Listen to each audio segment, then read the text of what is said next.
병실 안의 공기가 무거웠어요. 오후가 되자 가족들이 모두 모인 이 자리에서 누군가는 결정을 내려야 하는 순간이었죠. 영희가 남편 동수의 침대 곁에 앉아 있었어요. 57살의 그녀는 지난 2주 동안 한 번도 병실을 떠나지 않았다며 모든 사람들의 칭찬을 받았어요. 하지만 지금 그녀의 마음속에는 전혀 다른 생각이 들끓고 있었죠. 어머님, 애들아. 영희가 조심스럽게 입을 열었어요. 병실에 있던 모든 사람들의 시선이 그녀에게 집중됐죠. 동수 씨를 이렇게 계속 고생시키는 게 맞을까요? 순자가 며느리를 날카롭게 바라봤어요. 82살의 시어머니는 며느리의 이런 말이 왠지 석연치 않았어요. 아들이 의식을 잃은 지 겨우 2주밖에 안 됐는데 벌써 이런 이야기를 꺼내다니. 뭔 소리야, 영희야. 우리 동수가 깨어날 수도 있는 건데. 하지만 영희는 포기하지 않았어요. 그녀의 눈에는 이상한 간절함이 담겨 있었죠. 하지만 의사 선생님도 말씀하시잖아요. 뇌 손상이 심해서 깨어난다 해도 예전 같지 않을 거라고. 민호가 어머니와 할머니 사이에서 난감한 표정을 지었어요. 32살의 큰아들은 아버지가 정말 걱정됐지만 한편으로는 현실적인 문제들도 생각하지 않을 수 없었어요. 엄마, 그런데 병원비도 만만치 않고. 오빠. 수진이 오빠를 나무랐어요. 29살의 딸은 아직 그런 현실적인 계산이 익숙하지 않았거든요. 무슨 소리야? 아빠가 이런 상황인데 돈 얘기를 해? 하지만 영희는 속으로 미소를 지었어요. 그래, 민호야. 너가 먼저 꺼내줘서 고마워. 바로 그때 침대에 누워있던 동수의 손가락이 아주 살짝 움직였어요. 하지만 아무도 그것을 눈치채지 못했죠. 아니, 정확히는 한 사람만 빼고는. 간병인 경숙이 그 미세한 움직임을 포착했어요. 15년간 이 일을 해온 45살의 그녀는 환자의 작은 변화도 놓치지 않았거든요. 하지만 확신이 서지 않아 조용히 지켜보기로 했어요. 어머님, 저희가 동수 씨를 사랑하는 마음은 다 똑같아요. 영희의 목소리에는 눈물이 섞여 있었어요. 완벽한 연기였죠. 하지만 이렇게 기계에만 의존해서 살게 하는 게 정말 동수 씨를 위하는 일일까요? 순자의 가슴이 답답해졌어요. 며느리의 말이 틀린 건 아니었지만 뭔가 서두르는 느낌이 들었거든요. 그리고 무엇보다 영희의 눈빛에서 이상한 무언가를 느꼈어요. 영희야, 좀 더 기다려보자. 의사들도 기적은 있다고 하잖니. 어머님. 영희가 시어머니의 손을 잡았어요. 그 손은 따뜻했지만 순자는 왜인지 소름이 돋았어요. 제발 동수 씨를 편하게 해주죠. 이렇게 고통받게 하지 말고. 바로 그 순간이었어요. 병실 안의 모든 사람들이 영희의 말에 집중하고 있을 때 동수의 눈이 아주 살짝 떠졌어요. 하지만 그는 곧바로 다시 눈을 감았죠. 동수는 모든 것을 듣고 있었어요. 아내의 말 한마디 한마디를. 그리고 그 말들 속에 숨겨진 진짜 의미도. 제발 좀 죽어라. 2주 전 그날 밤 영희가 자신의 귀에 속삭였던 그 끔찍한 말이 다시 떠올랐어요. 아내가 정말로 자신의 죽음을 바라고 있다는 사실을. 그리고 지금도 그 마음이 조금도 변하지 않았다는 것을. 경숙이 조용히 메모장에 뭔가를 적었어요. 오후 2시 35분 환자 미세한 움직임 관찰됨. 가족들 연명치료 중단 논의 중. 영희는 아직 자신이 얼마나 큰 실수를 하고 있는지 몰랐어요. 남편이 모든 것을 보고 듣고 있다는 사실을. 그리고 그가 완벽한 복수를 준비하고 있다는 것도. 이 모든 일이 어떻게 시작됐는지, 왜 영희가 이런 끔찍한 생각을 하게 됐는지. 그 이야기는 몇 달 전으로 거슬러 올라가야 해요. 영희의 아버지 김종선이 운영하던 작은 철강 회사가 무너져 내리기 시작한 때였죠. 사업을 시작한 지 20년 그동안 크고 작은 어려움을 다 견뎠던 영희 아버지였지만 이번엔 정말 달랐어요. 영희야, 아버지가 이럴 줄 몰랐다. 부산에서 올라온 전화 너머로 들려오는 아버지의 목소리는 처음 들어보는 절망감에 젖어 있었어요. 74의 나이에도 불구하고 항상 씩씩했던 분이 이렇게 무너져 내리는 모습을 본 건 처음이었죠. 아버지, 무슨 일이세요? 주거래 업체가 갑자기 계약을 파기했어. 대금도 못 받고. 이대로 가면 회사가 완전히 망해. 영희의 가슴이 철렁 내려앉았어요. 어머니 목소리도 들렸어요. 영희야, 엄마가 갑자기 쓰러져서 병원에 입원했는데 수술비만 2천만 원이래. 그날 밤 영희는 남편 동수에게 사정을 털어놨어요. 결혼한 지 30년 친정일로 이렇게 간절하게 부탁한 적은 처음이었어요. 여보, 우리가 좀 도와드리면 안 될까요? 거실 소파에 앉아 신문을 보던 동수가 안경을 벗고 아내를 바라봤어요. 63살의 그는 평생 이런 일들을 냉철하게 판단해 왔어요. 영희야, 마음은 이해하지만 장인어른 사업이 지금 워낙 어려운 상황이잖아. 그래도 가족인데요. 2천만 원만 있으면 어머니 수술은 할 수 있어요. 동수는 한숨을 쉬었어요.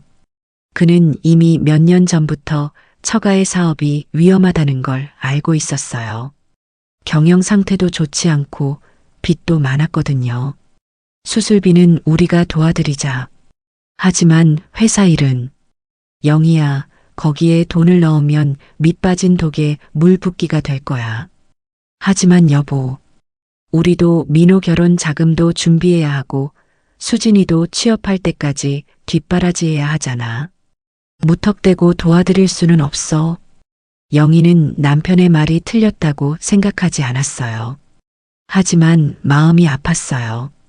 친정 부모가 이렇게 어려운데 남편이 너무 냉정하게 느껴졌거든요.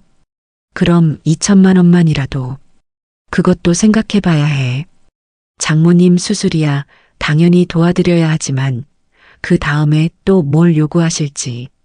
동수의 말에 영희의 가슴에 뭔가 차가운 것이 스며들었어요. 또 뭘 요구하실지라는 표현이 마치 친정 부모를 거지 취급하는 것 같았거든요. 여보, 그런 식으로 말을 하면. 영희야, 나는 현실을 말하는 거야. 감정에 휩쓸려서 판단하면 안 돼. 결국 동수는 수술비 2천만 원만 보내기로 했어요. 하지만 회사를 살리는 일에는 일절 개입하지 않겠다고 선을 그었죠. 그 후 2달 동안 영희는 친정의 몰락을 지켜봐야 했어요. 아버지의 회사는 결국 문을 닫았고 평생 모은 재산도 다 날아갔어요. 어머니는 수술은 받았지만 스트레스로 인한 우울증까지 겹쳐서 회복이 더뎠어요. 영희야, 아버지가 미안하다. 너의 신세까지 지게 됐네. 부산에 내려가 볼 때마다 영희의 마음은 찢어질 것 같았어요. 평생 자식들에게 폐 끼치지 않으려고 애썼던 부모님이 이제는 월세방에서 기초생활수급자로 살아가고 계셨거든요. 영희는 남편이 원망스러웠어요. 분명히 도울 능력이 있었는데 너무 냉정하게 선을 그었다고 생각했어요. 동수의 통장에는 10억이 넘는 돈이 있었거든요. 그 중에 1억만 있어도 친정 부모를 구할 수 있었는데. 여보, 정말 안 될까요? 1억만 있으면 아버지 사업을 다시 시작할 수 있다고 하는데. 영희야, 그 얘기 그만해. 이미 결정한 일이야. 동수의 단호한 거절에 영희의 마음속 어딘가에서 차가운 감정이 자라기 시작했어요. 내 친정이 망해가는데도 꼼짝하지 않는 사람. 그런 생각이 들기 시작했거든요. 어느 날 밤 영희는 남편이 서재에서 부동산 투자 계획을 세우고 있는 모습을 봤어요. 몇 억짜리 건물을 사려고 알아보고 있더라고요.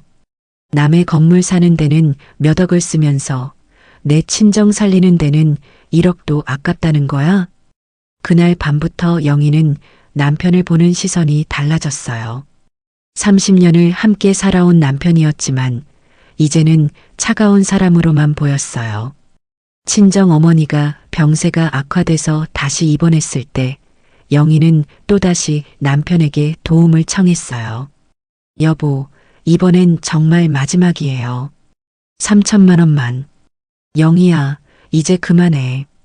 우리가 친정 부모님 병원비까지 다 책임질 수는 없어. 그럼 내 부모님은 어떻게 하라는 거예요? 정부 지원도 있고 방법은 있을 거야. 그 순간 영희는 느꼈어요. 이 사람에게 내 가족은 남의 일이구나. 며칠 후 친정 어머니가 돌아가셨어요. 결국 제대로 된 치료를 받지 못한 채로 장례식에서 영희는 남편을 원망스럽게 바라봤어요. 정말 조금만 도와줬으면 어머니를 살릴 수 있었는데 그런 생각이 계속 들었거든요. 언젠가는 똑같이 당해봐야 해. 영희의 마음속에 검은 씨앗이 뿌리를 내렸어요. 그리고 그 씨앗은 계속 자라나고 있었죠. 바로 그 마음이 석 달 후 그 비오는 저녁에 끔찍한 일을 저지르게 만든 거예요. 그날 저녁은 비가 내리고 있었어요. 영희와 동수는 거실에서 또다시 친정 이야기로 언쟁을 벌이고 있었어요. 벌써 몇 번째인지 모를 정도로 같은 대화가 반복되고 있었죠. 여보, 정말 마지막이에요. 아버지가 새로운 사업 기회를 찾으셨대요. 영희의 목소리에는 간절함이 담겨 있었어요. 어머니 장례식을 치른 지 한 달이 지났지만 아직도 그 일로 마음이 아팠거든요. 영희야, 우리가 벌써 몇 번 이야기했나? 동수는 안경을 벗고 관자놀이를 문지르며 한숨을 쉬었어요. 이 대화가 언제까지 계속될지 벌써 지쳐 있었죠. 이번엔 다르다고 하세요. 작은 납품업체부터 다시 시작하신다고. 영희야, 그 말을 벌써 몇 번 들었나? 매번 이번엔 다르다고 하셨잖아. 동수의 목소리에는 피로감이 짙게 배어 있었어요. 처가의 사업 실패를 지켜본 지 벌써 몇 개월이었거든요. 5천만 원만 있으면 정말 새 출발을 할 수 있대요. 여보, 우리한테는 그렇게 큰 돈도 아니잖아요. 영희가 남편에게 다가가며 애원하듯 말했어요. 하지만 동수는 고개를 저었어요. 안 된다고 했잖아. 더 이상은 도와드릴 수 없어. 왜요? 왜 안 되는 거예요? 영희의 목소리가 높아졌어요. 그동안 쌓였던 분노가 조금씩 터져나오기 시작했죠. 장인어른이 사업에 실패하신 건 안타깝지만 우리가 계속 돈을 드릴 수는 없어. 현실을 봐야 해. 현실이요? 내 부모님이 월세방에서 라면으로 연명하시는 게 현실이에요. 그렇다고 우리가 모든 걸 해결해 드릴 수는. 당신은 정말 차가운 사람이에요. 영희가 소리를 질렀어요. 그동안 참았던 모든 감정이 폭발한 거였죠. 내 어머니가 죽어가는데도 돈 계산부터 하고 지금도 내 아버지가 어떻게 사시는지 관심도 없으면서. 영희야, 진정해. 감정적으로 말하지 말고. 감정적이라고요? 당신이야말로 너무 냉정한 거 아니에요? 영희가 남편을 향해 한 걸음 다가섰어요. 눈에는 분노의 눈물이 맺혀 있었죠. 당신 통장에 10억이 넘게 있으면서 내 가족 살리는 데는 5천만 원도 아까워하다니. 영희야, 그건 우리 노후 자금이고. 노후 자금이요? 내 부모님이 굶어 죽어도 당신 노후가 더 중요하다는 거군요. 동수가 벌떡 일어섰어요. 그도 화가 났거든요. 지금 뭔 소리를 하는 거야? 내가 언제 장인어른 장모님을 무시했나? 무시 안 했다고요? 그럼 지금까지 한 게 뭐예요? 두 사람은 거실에서 서로를 마주보며 서 있었어요. 30년 결혼 생활에서 이렇게 격하게 다툰 적은 처음이었죠. 영희야, 나는 합리적으로 판단하는 거야. 감정에만 휩쓸려서. 합리적이요? 당신 말은 그냥 이기적인 거예요. 영희가 남편을 밀쳤어요. 하지만 동수는 꿈쩍도 하지 않았죠. 내 가족이 이렇게 고생하는데 당신은 자기 돈만 지키려고 하는 거잖아요. 그런 식으로 말하지 마. 동수도 목소리를 높였어요. 그 순간 영희의 마음속에서 뭔가 터졌어요. 정말 미워요. 당신 같은 사람이랑 살고 있는 내가 한심해요. 영희가 거실을 박차고 나가려고 했어요. 하지만 동수가 그녀의 팔을 잡았죠. 영희야, 이렇게 나가지 말고 차근차근 이야기해보자. 손 놔요. 더 이상 당신과 할 말 없어요. 영희가 팔을 뿌리치며 계단으로 향했어요. 동수가 그녀를 따라갔죠. 영희야, 감정적으로 행동하지 말고. 바로 그 순간이었어요. 계단 위에서 돌아선 영희가 남편을 바라봤는데 그 눈빛에는 지금까지 본 적 없는 차가운 분노가 담겨 있었어요. 당신 때문에 내 어머니가 죽었어요. 영희야, 그런 말은 정말 미워요. 정말로. 그 순간 영희의 손이 남편의 가슴을 밀었어요. 강하게. 순간적인 분노에 휩쓸린 행동이었죠. 동수는 비에 젖은 계단에서 균형을 잃었어요. 발이 미끄러지면서 그대로 계단 아래로 굴러떨어졌죠. 쿵, 쿵. 무거운 소리가 연달아 났어요. 영희는 그 순간 정신이 번쩍 들었어요.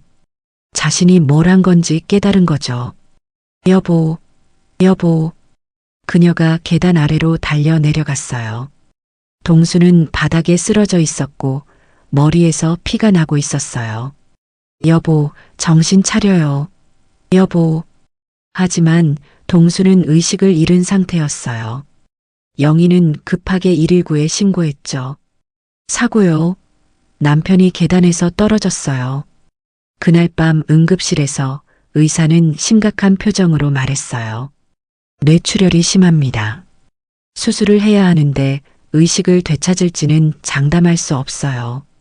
영희는 그 말을 들으며 복잡한 감정에 휩싸였어요. 후회와 죄책감, 그리고 묘한 안도감까지. 이제 더 이상 친정 이야기로 싸우지 않아도 되겠네. 그 순간 자신의 생각에 깜짝 놀란 영희였지만 이미 마음 한구석에 자리 잡은 어두운 감정을 지울 수는 없었어요. 그리고 이틀 후 동수는 의식을 되찾았어요. 하지만 아무도 모르게 조용히. 그는 모든 것을 기억하고 있었어요. 아내가 자신을 밀었다는 사실까지도. 다음 날부터 영희는 완벽한 효부가 됐어요. 병원에 도착하자마자 가장 먼저 한 일은 시어머니 순자에게 전화하는 것이었어요. 어머님, 큰일 났어요. 동수 씨가. 전화 너머로 들려오는 영희의 울음소리는 너무나 진짜 같았어요. 실제로 그녀는 울고 있었거든요. 다만 그 눈물의 진짜 이유는 아무도 몰랐을 뿐이죠. 순자가 병원에 도착했을 때 영희는 중환자실 밖에서 펑펑 울고 있었어요. 어머님. 영희가 시어머니를 보자마자 달려와 안겼어요. 마치 세상이 무너진 것처럼 울어댔죠. 동수 씨가 어떻게 하다가. 영희야, 진정하고 천천히 말해봐. 순자는 며느리의 어깨를 다독이며 말했어요. 너무나 충격적인 소식이었거든요. 계단에서 미끄러졌어요. 비가 와서 계단이 젖어 있었는데 영희의 설명은 완벽했어요. 사실과 거짓이 절묘하게 섞여 있어서 의심할 여지가 없었죠. 의사 선생님이 뇌출혈이 심하다고. 언제 깨어날지 모른다고 하세요. 아이고, 우리 동수가. 순자도 눈물을 흘렸어요.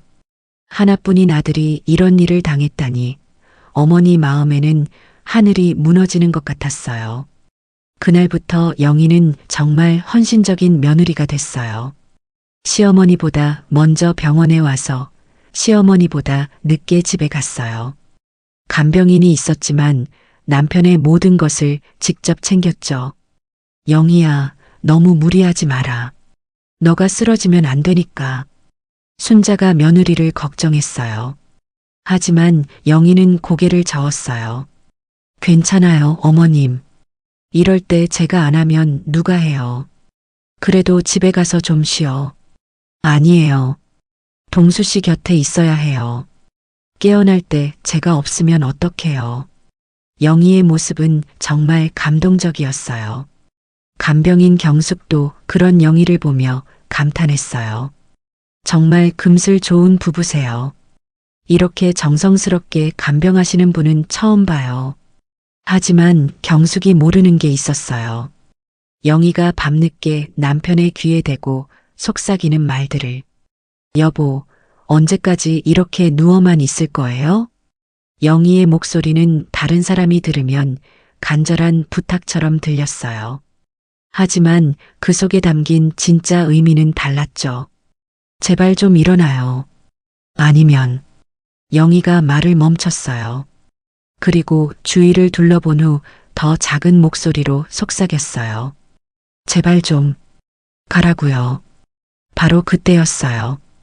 간병인 경숙이 화장실에서 돌아오다가 그 말을 들은 건 하지만 정확히 무슨 말인지는 들리지 않았어요.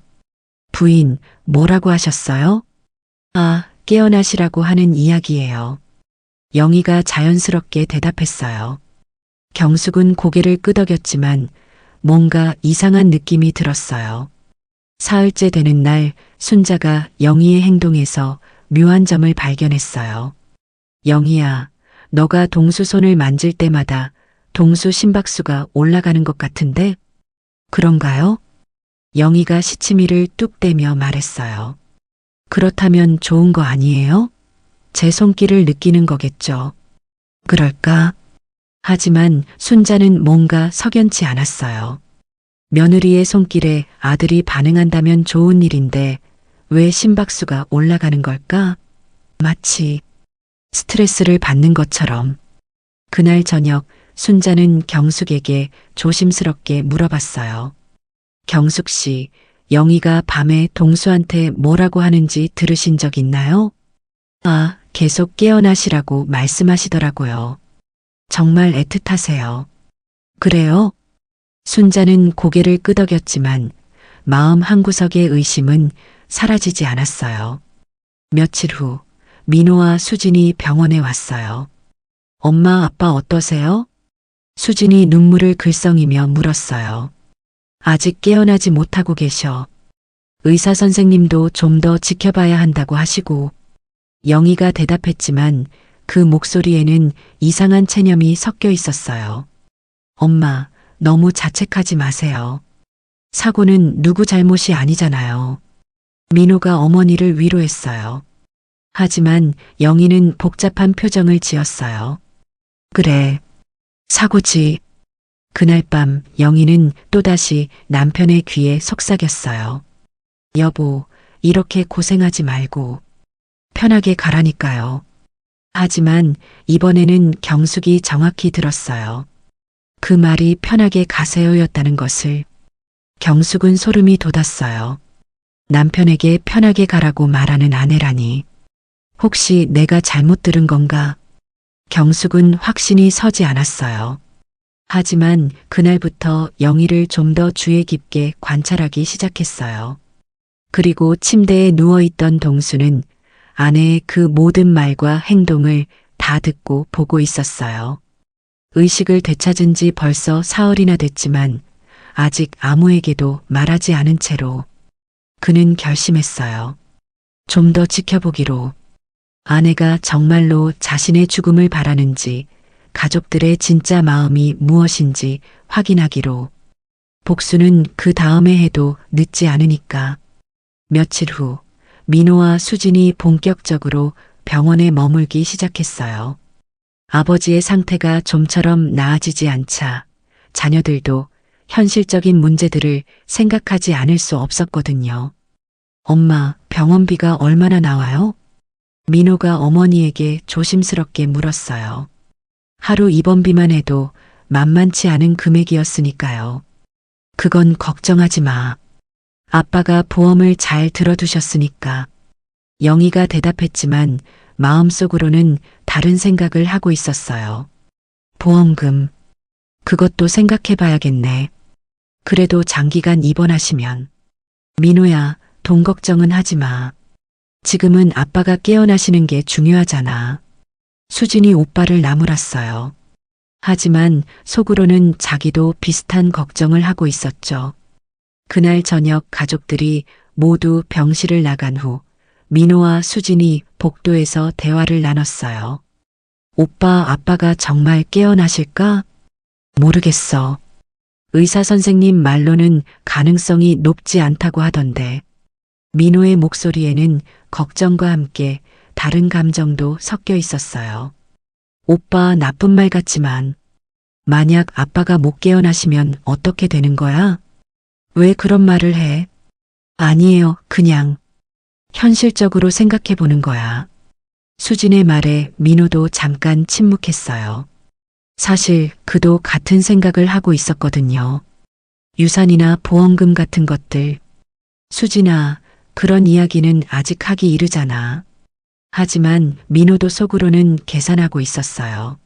아버지의 재산 규모와 상속 문제를. 바로 그때 영희가 화장실에서 돌아오다가 그들의 대화를 듣게 됐어요. 역시 애들도 마찬가지구나. 영희는 속으로 씁쓸하게 웃었어요. 자기만 그런 생각을 하는 게 아니었던 거죠. 다음 날 영희는 보험회사에 전화를 걸었어요. 네, 남편이 사고로 입원해서요. 보험금 지급 절차가 어떻게 되는지. 사망 시에는 3억, 고도장애 시에는 2억이 지급됩니다. 보험회사 직원의 말에 영희의 마음이 묘하게 움직였어요. 고도장애라는 건 의식불명이 6개월 이상 지속되거나 식물인간 상태인 경우입니다. 전화를 끊은 후 영희는 복잡한 감정에 휩싸였어요. 2억이라는 돈이 생각보다 컸거든요. 그날 오후 순자가 며느리에게 말했어요. 영희야, 너가 너무 고생하는 것 같아서 간병인을 더 고용할까? 아니에요, 어머님. 제가 할 수 있어요. 그래도 너 몸도 생각해야지. 괜찮아요. 동수 씨 곁에 제가 있어야 해요. 하지만 순자는 며느리의 대답에서 뭔가 이상함을 느꼈어요. 평소보다 너무 적극적인 것 같았거든요. 저녁 무렵 경숙이 영희에게 조심스럽게 말했어요. 어젯밤에 하신 말씀인데. 어젯밤에 뭐라고 했나요? 영희가 태연하게 물었어요. 동수님께 편하게 가시라고 하신 것 같은데. 제가 잘못 들은 건가요? 그 순간 영희의 표정이 굳었어요. 하지만 곧 자연스럽게 웃으며 대답했어요. 아, 그건 편하게 주무시라고 한 거예요. 아프지 말고 편하게 쉬시라는 뜻이었어요. 아, 그런 뜻이셨군요. 경숙은 고개를 끄덕였지만 마음 한구석의 의심은 더 커졌어요. 그날 밤 영희는 또다시 남편의 귀에 속삭였어요. 여보, 이렇게 고생할 바에야 차라리. 하지만 이번에는 말을 끝까지 하지 않았어요. 경숙이 지켜보고 있다는 걸 알았거든요. 대신 영희는 다른 방법을 택했어요. 여보, 보험금이 3억이나 된다는 걸 아세요? 영희의 목소리는 작았지만 침대에 누워있던 동수에게는 또렷하게 들렸어요. 그 돈이면 우리 애들 결혼 자금도 해결되고 제 친정 아버지도 도와드릴 수 있을 텐데. 동수는 속으로 경악했어요. 아내가 정말로 자신의 죽음을 돈으로 계산하고 있다는 사실에. 물론 여보가 깨어나시는 게 최고죠. 하지만 만약에 말이에요. 만약에. 영희가 남편의 손을 꽉 잡았어요. 그 손길은 따뜻했지만 동수에게는 얼음장처럼 차갑게 느껴졌어요. 며칠 후 민호가 어머니에게 조심스럽게 말했어요. 엄마, 혹시 아빠 유언장 같은 거 있나요? 왜 갑자기 그런 걸? 아니에요, 그냥. 만약의 경우를 대비해서요. 영희는 아들의 말에 묘한 기분이 들었어요. 자기만 그런 생각을 하는 게 아니었다는 안도감과 함께. 있긴 한데. 지금 그런 이야기 할 때가 아니잖아. 맞아요. 죄송해요. 하지만 그날 밤 영희는 남편의 서재를 뒤져봤어요. 유언장과 재산 목록을 찾기 위해서 15억. 생각보다 더 많네. 영희는 재산 목록을 보며 놀랐어요. 남편이 이렇게 많은 돈을 모아두었다니. 이 돈이면 정말 모든 문제가 해결될 텐데. 그 순간 영희의 마음속에서 마지막 양심마저 사라져갔어요. 그리고 침대에 누워있던 동수는 아내와 자식들의 모든 계산을 다 알고 있었어요. 그들이 자신의 죽음을 얼마나 기다리고 있는지도 이제 정말로 복수를 계획할 때가 됐다고 생각했어요. 사흘째 새벽 동수가 처음으로 의식을 되찾았을 때의 이야기예요. 새벽 3시경이었어요. 병실은 조용했고 영희는 옆 침대에서 잠들어 있었어요. 간병인 경숙도 잠깐 졸고 있었죠. 동수는 천천히 눈을 떴어요. 처음에는 어디에 있는지도 몰랐어요. 하지만 곧 병원이라는 걸 깨달았죠. 내가 살아있구나. 머리가 아팠지만 의식은 또렷했어요.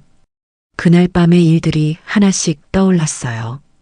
영희와의 싸움, 계단에서의 순간, 그리고 영희가 나를 밀었다. 그 사실을 확실히 기억해냈어요. 아내가 화를 내며 자신을 밀쳤고 그 바람에 계단에서 떨어진 거였어요. 동수는 조용히 주변을 둘러봤어요. 아내는 여전히 잠들어 있었고 간병인도 의자에서 꾸벅꾸벅 졸고 있었어요. 지금 깨어났다고 말해야 하나?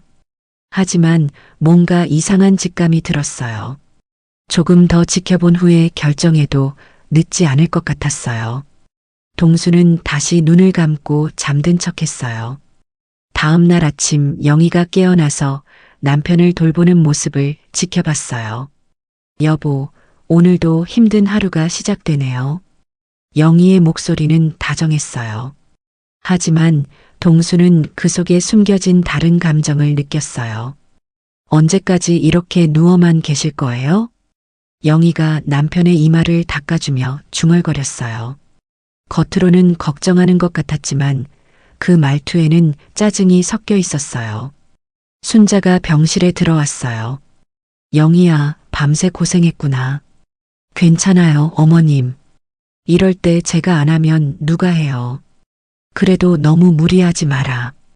동수는 어머니와 아내의 대화를 들으며 이상함을 느꼈어요. 영희의 헌신이 너무 과도한 것 같았어요. 오후에 민호와 수진이 왔어요. 아빠 어떠세요? 아직 깨어나지 못하고 계셔. 영희의 대답에서 동수는 묘한 아쉬움을 느꼈어요. 마치 자신이 깨어나지 않기를 바라는 것 같았어요. 의사 선생님은 뭐라고 하세요? 좀 더 지켜봐야 한다고 하시네. 뇌 손상이 생각보다 심해서. 영희는 의사의 말을 전하면서도 왠지 만족스러워하는 것 같았어요. 그날 저녁 정말 충격적인 일이 벌어졌어요. 가족들이 모두 나간 후 영희가 남편의 귀에 대고 속삭인 거예요. 여보, 제발 좀 죽어라. 동수는 귀를 의심했어요. 아내가 정말로 그런 말을 했나? 내가 얼마나 고생하는 줄 알아? 이렇게 계속 누워만 있지 말고. 영희의 목소리는 작았지만 그 속에 담긴 악의는 분명했어요. 보험금도 있고 그 돈이면 모든 게 해결될 텐데. 동수는 온몸에 소름이 돋았어요. 30년을 함께 산 아내가 자신의 죽음을 바라고 있다니. 그날 밤 내내 동수는 잠들 수 없었어요. 분노와 배신감, 그리고 깊은 절망감이 밀려왔어요. 정말로 나를 죽이려고 하는 건가? 며칠 더 지켜본 결과 동수의 의심은 확신으로 바뀌었어요. 영희는 매일 밤 같은 말을 반복했어요. 죽으라고, 편하게 가라고. 그리고 보험금과 재산 이야기를. 민호와 수진도 마찬가지였어요. 겉으로는 아버지를 걱정하는 척했지만 속으로는 상속 문제를 계산하고 있었어요. 내 가족이 이런 사람들이었나? 동수는 절망했어요. 하지만 동시에 차가운 분노도 생겨났어요. 일주일째 되는 날, 동수는 중요한 결정을 내렸어요. 좀 더 지켜보자. 얼마나 더 추악해질 수 있는지. 그리고 그때가 되면 완벽한 복수를 하기로 했어요. 동수는 이미 몇 년 전부터 준비해둔 것들이 있었어요. 가족들의 탐욕을 경계해서 변호사와 상의해둔 재산 처리 방법들. 김 변호사한테 연락해야겠어. 동수는 마음속으로 계획을 세웠어요.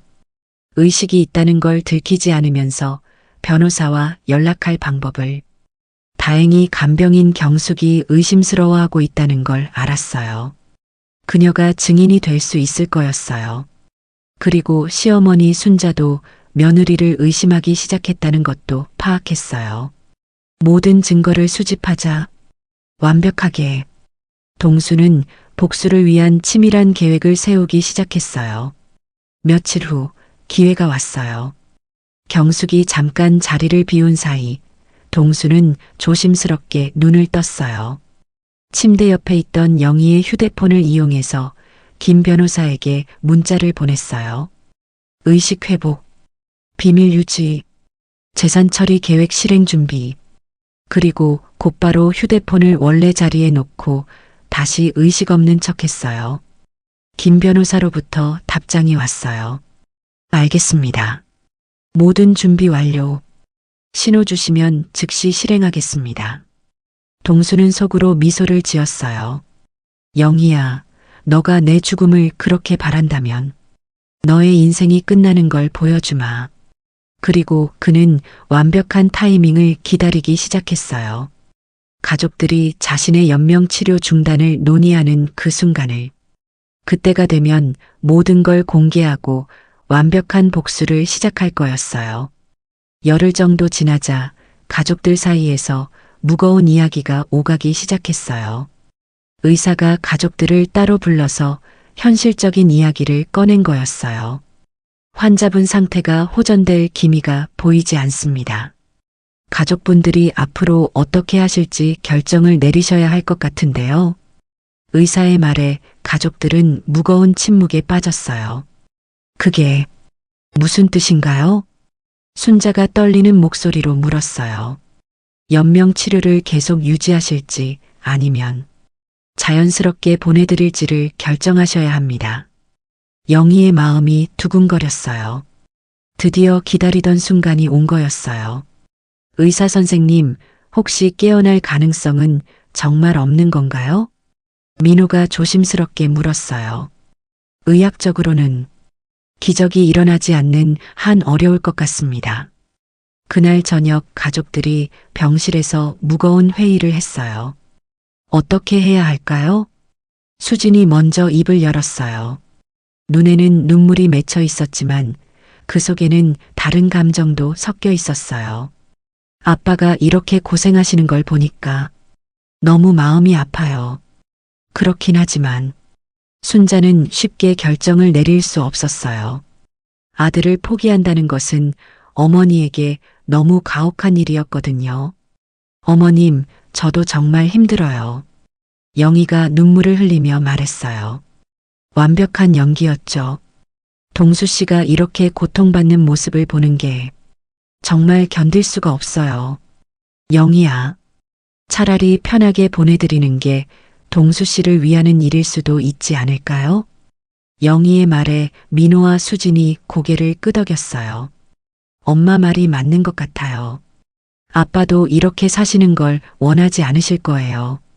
하지만 순자는 여전히 망설였어요. 그래도 우리 동수인데. 어머님, 저희가 동수 씨를 사랑하는 마음은 다 똑같아요. 하지만 때로는 놓아주는 것도 사랑이잖아요. 영희의 말은 설득력이 있었어요. 하지만 순자는 뭔가 석연치 않은 기분이 들었어요. 그날 밤 경숙이 영희에게 조심스럽게 말했어요. 부인, 정말 그렇게 결정하시는 게 맞을까요? 무슨 말씀이세요? 동수님이 정말 아무 희망이 없는 건지. 제가 보기에는 가끔 반응이 있는 것 같은데요. 경숙의 말에 영희는 순간 당황했어요. 그런가요? 저는 못 느꼈는데. 손가락이 살짝 움직이신다거나 심박수가 변한다거나 그건 그냥 자연스러운 반응일 거예요. 의사 선생님도 의식이 없다고 하셨잖아요. 하지만 경숙은 확신이 섰어요. 동수에게 분명 의식이 있다고. 이상해. 부인이 왜 이렇게 서두르시는 거지? 며칠 후 영희는 장례식장에 알아보러 갔어요. 혹시 장례 절차가 어떻게 되는지. 아, 상주분이세요? 언제쯤 예상하고 계신가요? 아직 정확히는. 하지만 준비는 해두려고요. 영희는 여러 장례식장을 둘러보며 비용과 절차를 알아봤어요. 그 모습을 우연히 본 순자의 지인이 순자에게 알려줬어요. 순자야, 너 며느리가 장례식장 알아보러 다니더라. 뭐라고? 순자는 깜짝 놀랐어요. 아직 아들이 죽지도 않았는데 벌써 장례 준비를 한다니. 그날 저녁 순자는 영희를 불러서 따져 물었어요. 영희야, 너가 장례식장에 다녀왔다는데 사실이냐? 영희는 순간 당황했지만 곧 자연스럽게 대답했어요. 네, 어머님. 미리 준비해 두는 게 좋을 것 같아서요. 미리 준비라니. 아직 우리 동수가 살아있는데. 어머님, 오해하지 마세요. 그냥 혹시 모를 상황에 대비해서. 혹시 모를 상황이라니. 너가 우리 동수 죽기를 바라는 거냐? 순자의 목소리가 높아졌어요. 어머님, 그런 게 아니에요. 저도 동수 씨가 깨어나길 간절히 바라고 있어요. 하지만 순자는 더 이상 며느리를 믿을 수 없었어요. 그날 밤 순자는 경숙에게 말했어요. 경숙 씨, 뭔가 이상하지 않나요? 어떤 게요? 영희가 너무 서두르는 것 같아요. 마치 동수가 빨리 죽기를 바라는 것처럼. 경숙도 고개를 끄덕였어요. 저도 그런 느낌이 들어요. 매일 밤 동수님께 이상한 말을 하시고. 이상한 말이라니? 편하게 가시라는 둥. 그런 말들이요. 순자는 충격을 받았어요. 정말로? 네, 여러 번 들었어요. 그리고 보험금 이야기도 하시더라고요. 그 순간 순자는 확신했어요. 며느리가 아들의 죽음을 바라고 있다는 것을. 경숙 씨, 이 이야기를 다른 사람에게는 하지 마세요. 하지만 혹시 모르니까 기록해 두세요. 알겠습니다. 한편 침대에 누워있던 동수는 모든 대화를 듣고 있었어요. 어머니와 경숙이 자신의 편이라는 걸 확인했어요. 그리고 아내가 얼마나 서두르고 있는지도. 이제 때가 왔구나. 동수는 마음속으로 김 변호사에게 신호를 보낼 때가 됐다고 생각했어요. 다음 날 영희가 가족들을 설득하기 시작했어요. 정말로 동수 씨를 위해서라면 이제 편하게 보내드리는 게 맞지 않을까요? 엄마 말이 맞는 것 같아요. 민호와 수진도 동의했어요. 하지만 순자는 단호하게 반대했어요. 안 돼. 아직 포기할 수 없어. 어머님, 내가 살아있는 한 우리 동수를 포기할 수는 없다. 그날 밤 영희는 마지막으로 남편에게 속삭였어요. 여보, 내일이면 모든 게 끝날 거예요. 편하게 가세요. 하지만 이번에는 동수가 반응했어요. 아주 살짝 손가락을 움직인 거였어요. 영희는 그것을 눈치채지 못했지만 경숙은 확실히 봤어요. 내일 뭔가 일어날 것 같은데. 경숙은 불안한 마음으로 밤을 지새웠어요. 그리고 동수는 마침내 결정했어요. 내일 모든 것을 끝낼 때가 왔다고. 그 다음 날 오후 병실에는 온 가족이 모여 있었어요. 영희가 연명치료 중단을 제안하고 순자가 반대하고 민호와 수진이 망설이고 있던 바로 그 순간 말이에요. 어머님, 제발 동수 씨를 편하게 해드리자고요. 영희의 간절한 목소리가 병실에 울려 퍼졌어요. 안 돼, 영희야. 아직 포기할 수 없어. 순자가 단호하게 말했어요. 하지만 영희는 포기하지 않았어요. 어머님, 동수 씨도 이런 상태로 사는 걸 원하지 않으실 거예요. 그래도 바로 그때였어요. 그럼 나에게 직접 물어봐. 낮고 차분한 남자 목소리가 병실에 울려 퍼졌어요. 모든 사람들이 깜짝 놀라 동수를 바라봤어요. 그는 침대에서 천천히 상체를 일으키고 있었거든요. 동수 씨, 영희가 비명을 질렀어요. 하지만 그 비명은 기쁨이 아니라 공포에서 나온 것이었어요. 아들아, 순자가 눈물을 터뜨리며 달려왔어요. 어머니, 동수가 차분하게 어머니를 맞았어요. 하지만 그의 눈빛은 차가웠어요. 아빠, 민호와 수진도 놀라서 아버지에게 다가왔어요. 하지만 동수는 가족들을 차례로 바라보며 말했어요. 모든 대화를 다 들었다. 뭘 들으셨다는 거예요? 영희의 목소리가 떨렸어요. 너가 매일 밤 내 귀에 속삭인 말들. 제발 좀 죽어라라고 한 그 말들. 영희의 얼굴이 하얗게 질렸어요. 여보, 그건. 그리고 보험금 이야기, 재산 이야기, 장례식장 알아본 이야기. 동수의 목소리는 여전히 차분했지만 그 속에는 차가운 분노가 담겨 있었어요. 어머니, 그리고 경숙 씨. 동수가 순자와 경숙을 바라봤어요. 두 분은 제 편에서 저를 지켜주셨죠. 고맙습니다. 동수야, 정말 다 들었던 거냐? 순자가 믿을 수 없다는 듯이 물었어요. 네, 어머니.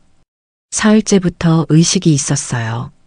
다만 가족들의 진심이 궁금해서 지켜본 것 뿐이에요. 민호와 수진의 얼굴도 창백해졌어요. 아빠, 저희는 너희들이 상속 문제로 계산하는 것도 다 들었다. 동수가 자녀들을 바라보며 말했어요. 겉으로는 걱정하는 척하면서 속으로는 내 죽음을 기다리고 있었지.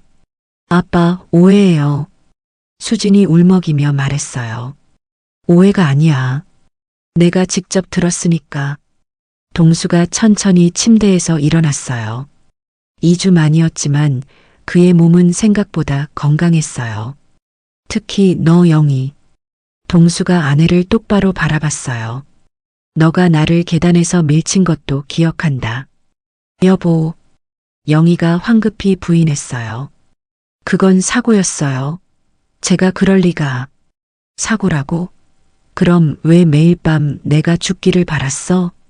동수의 질문에 영희는 대답할 수 없었어요. 경숙 씨. 동수가 간병인을 불렀어요. 제가 부탁한 대로 모든 것을 기록해 두셨나요? 네, 동수님. 모든 대화와 행동을 날짜별로 기록해 뒀습니다. 경숙이 메모장을 꺼내며 말했어요. 영희는 그제야 모든 것이 계획된 함정이었다는 걸 깨달았어요. 여보, 제발 오해하지 마세요.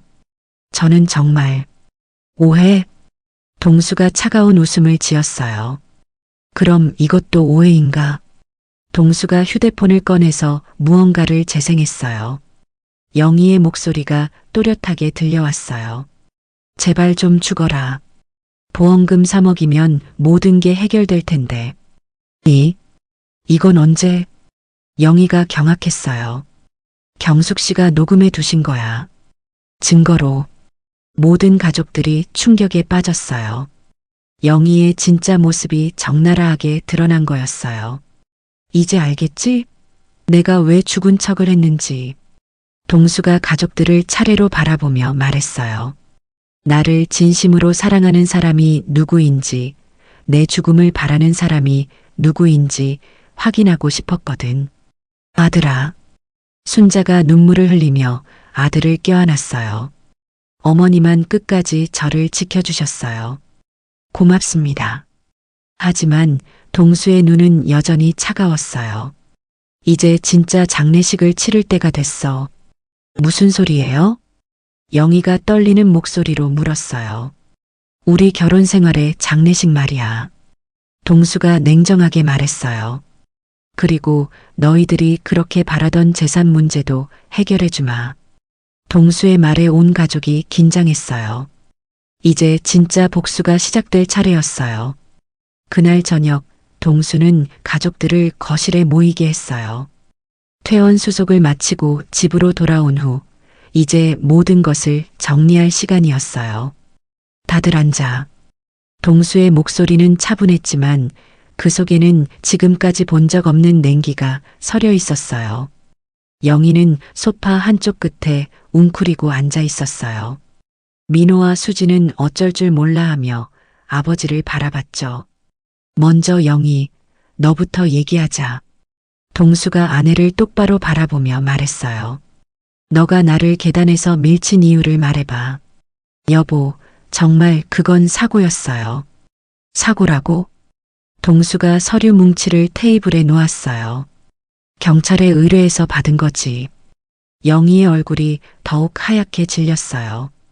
영상을 보면 너가 나를 의도적으로 밀친 게 확실히 나와. 사고가 아니라 고의였어. 여보. 그리고 이건 너가 장례식장 알아본 기록들이야.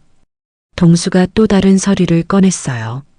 내가 의식불명 상태였을 때 무려 3곳의 장례식장을 다녔더구나. 참 부지런했어. 영희는 더 이상 변명할 수 없었어요. 그런데 정말 궁금한 게 있어. 왜 그랬어? 30년을 함께 살았는데 왜 갑자기 내 죽음을 바라게 됐을까? 동수의 질문에 영희는 한참을 침묵했어요. 그러다 마침내 입을 열었어요. 내 친정을 망하게 한 건 당신이야. 뭐라고? 어머니가 돌아가셨을 때도, 아버지가 사업에 실패했을 때도 당신은 냉정하게 외면했잖아. 영희의 목소리에 오랫동안 쌓였던 원망이 터져나왔어요.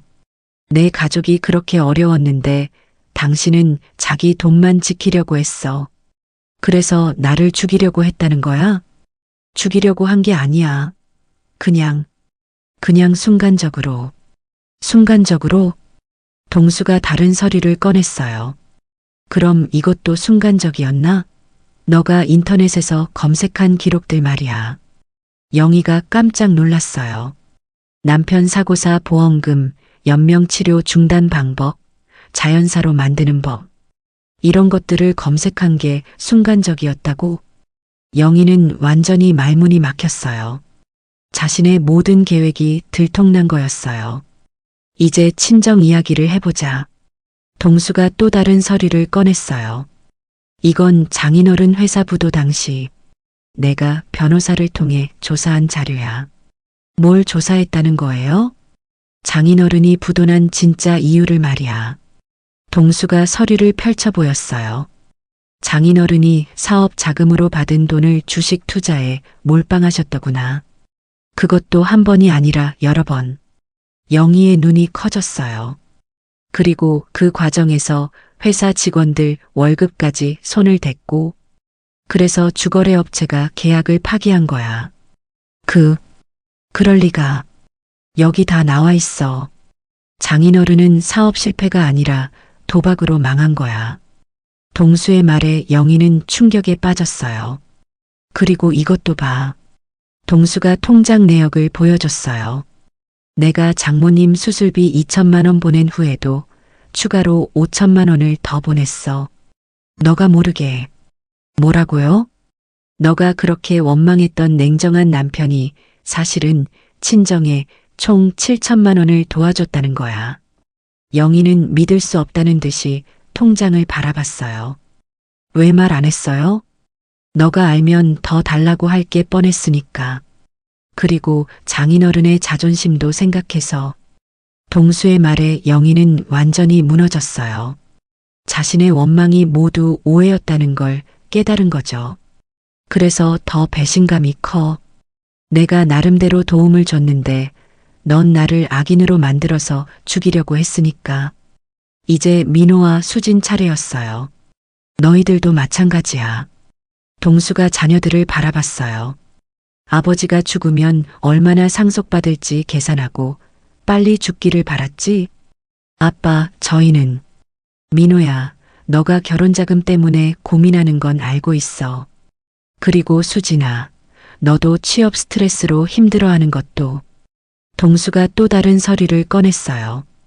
하지만 이미 너희 명의로 각각 5천만 원씩 적금을 해놨어. 결혼자금, 취업준비 자금으로. 자녀들이 깜짝 놀랐어요. 내가 살아서 주려고 준비한 거야. 그런데 너희는 내가 죽어야 받을 수 있다고 생각했지. 민호와 수지는 고개를 들 수 없었어요. 이제 결론을 내릴 때가 됐어. 동수가 마지막 서류를 꺼냈어요. 이건 내 유언장이야. 오늘 새로 작성한 거지. 가족들이 긴장했어요. 영희, 그리고 민호, 수진. 너희들은 내 재산에서 단 한 푼도 받을 수 없게 됐어. 여보, 모든 재산은 어머니께 드리고 나머지는 사회에 기부할 거야. 동수가 냉정하게 말했어요. 그리고 특별히 너의 친정 부모님 이름으로 장학재단을 만들 거야, 영희야. 뭐라고요? 너가 그렇게 사랑했던 친정 부모님 이름으로. 도박으로 망한 분들이지만 그래도 너의 부모님이니까. 영희는 그제야 남편의 복수가 얼마나 치밀했는지 깨달았어요. 마지막으로 한마디만 하겠어. 동수가 자리에서 일어났어요. 제발 좀 죽어라. 그 말 너의 입에서 나온 순간 이미 넌 내 아내가 아니었다.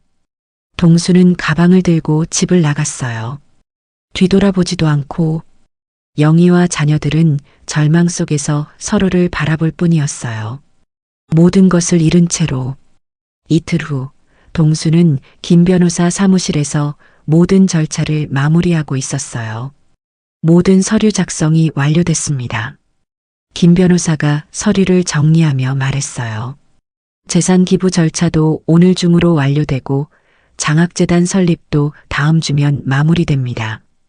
고맙습니다, 김 변호사님.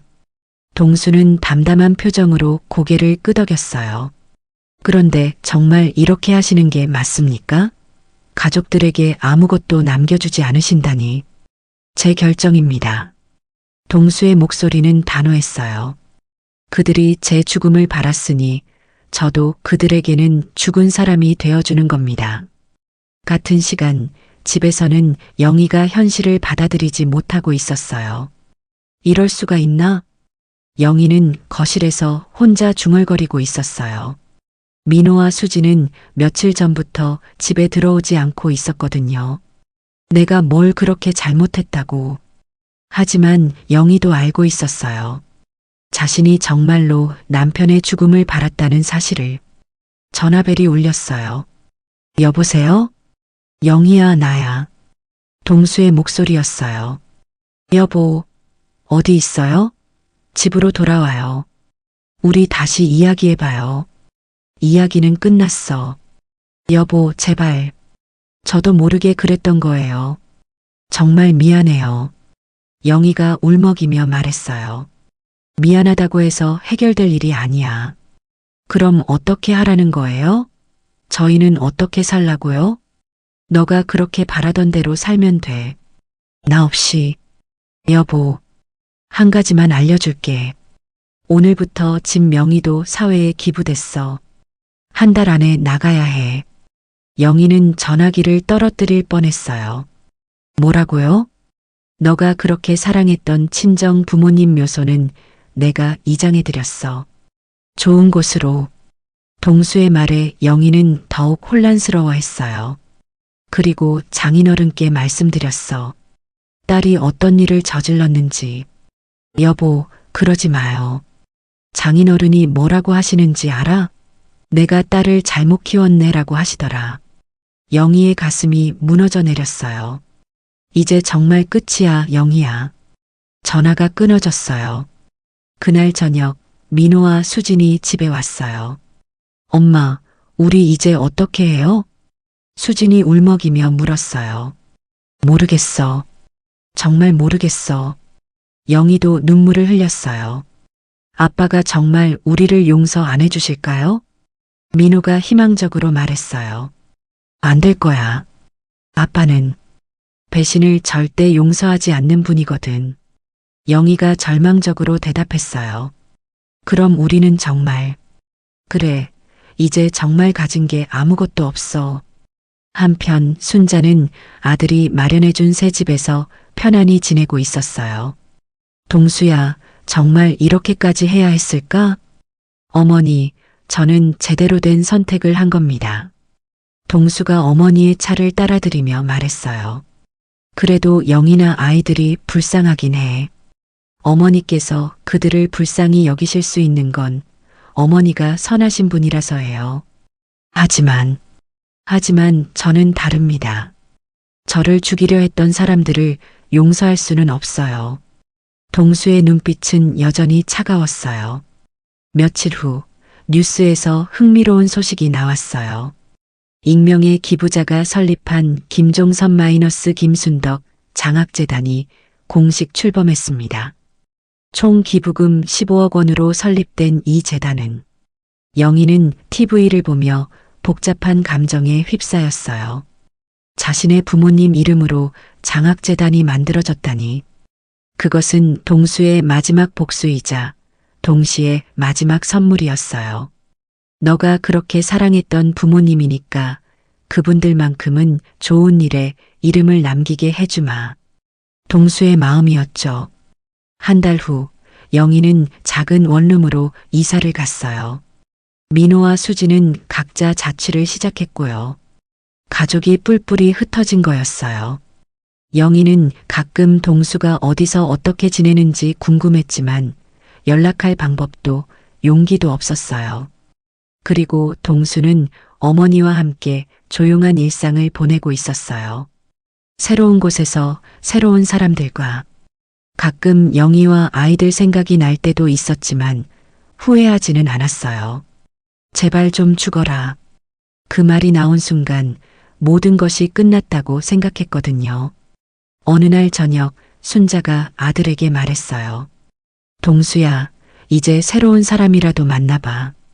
아직은 그럴 마음이 없어요, 어머니. 하지만 평생 혼자 살 수는 없잖니. 괜찮아요. 어머니와 함께 있으니까. 동수는 담담하게 웃었어요. 그렇게 동수는 가족이라는 이름의 배신자들에게 완벽한 복수를 마쳤어요. 그들이 그토록 바라던 그의 죽음 대신 그들의 탐욕스러운 삶에 종지부를 찍어준 거였죠. 영희는 가끔 남편이 했던 마지막 말을 떠올렸어요. 제발 좀 죽어라. 그 말 너의 입에서 나온 순간 이미 넌 내 아내가 아니었다. 그제야 깨달았어요. 한마디 말이 30년 결혼 생활을 어떻게 무너뜨릴 수 있는지를. 하지만 이미 늦었어요. 돌이킬 수 없었으니까. 동수의 복수는 완벽했어요. 그리고 영희 일가는 영원히 그 대가를 치르며 살아가야 했어요. 욕심이 부른 비극의 끝이었어요. 때로는 한마디 말이 평생을 좌우하기도 해요. 영희가 남편에게 속삭인 제발 좀 죽어라라는 그 한마디가 30년 결혼 생활을 완전히 무너뜨렸듯이 말이에요. 우리는 가족이라는 이름으로 때로는 너무 쉽게 상처를 주기도 하고 당연하다고 생각했던 사랑을 소홀히 하기도 하죠. 하지만 진짜 소중한 건 눈에 보이는 재산이 아니라 서로를 진심으로 아끼는 마음이 아닐까요? 영희는 친정에 대한 사랑 때문에 남편을 원망하게 됐지만 정작 남편은 조용히 뒤에서 도움을 주고 있었어요. 서로의 진심을 제대로 알지 못했던 게 이 모든 비극의 시작이었던 거죠. 오늘 이야기가 마음에 드셨다면 구독과 좋아요로 응원해 주세요. 매주 이런 감동적이고 교훈적인 가족 이야기들을 준비해서 찾아뵙겠습니다. 항상 건강하시고 가족과 함께 행복한 시간 보내세요. 감사합니다.